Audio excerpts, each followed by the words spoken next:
কেইবাদিনৰ পৰা মামাহঁতৰ ঘৰলৈ যাম বুলি ভাবি আছিলোঁ, কিন্তু যাব পৰা নাছিলোঁ। আজি ফাইনেলি সেইটো সুযোগ পালোঁ, গতিকে ৰৈ নাথাকি পূৰা পেকিং কৰাত লাগি গ'লোঁ। ৰাতিয়ে মামাহঁতৰ ঘৰলৈ যাম।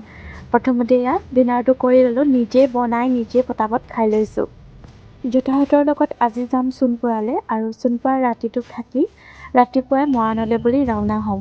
ঘৰখনৰ পৰা ক'ৰবাত ওলাই আহিব মনো যায় আৰু ওলাই আহিলেও ঘৰখনলৈ মনত পৰি থাকে। বাৰু যি কি নহওক, আহিলোৱেই যেতিয়া এতিয়া ঠিকছে ফুৰিহে ঘৰলৈ উভতিম। জেঠাইহঁতৰ ঘৰৰ পায়ে দেখিলোঁ অকণমানি কেইটামান মেও পোৱালি। মোৰ ইমান বেছি ভাল লাগে, কিন্তু আমাৰ ঘৰত ৰাখিব নিদিয়ে কাৰণে মই নোৱাৰোঁ। চাওকচোন ইমান মৰম লগাকৈ সি মোক চেলেকি আছে।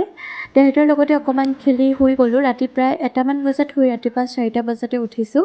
উঠিব মন নাছিল যদিও যেনে তেনে উঠিলোঁ আৰু চাগে কুঁৱলী দেখিছেনে। মই ওলাই মেলি ৰেডি হ'লোঁ আৰু লগতে চেণ্টাৰ ফ্ৰুইট আৰু হজমোলা লৈ ল'লোঁ। গাড়ীত ক'ৰবাত গ'লে মোক হজমোলা লাগিবই, নহ'লে মই নোৱাৰোঁ। টেঙা টাইপ কিবা এটা মানে খাবই লাগিব। গলিৰ মাজেৰে আহি পালোঁহি সেই ঠাইখন, যিখন ঠাইত মোৰ চাইল্ডহুডৰ বহুত বেছি মেমৰি জড়িত হৈ আছে। আৰু আলহী মাতি আকৌ এফালে মানুহ শুই আছে।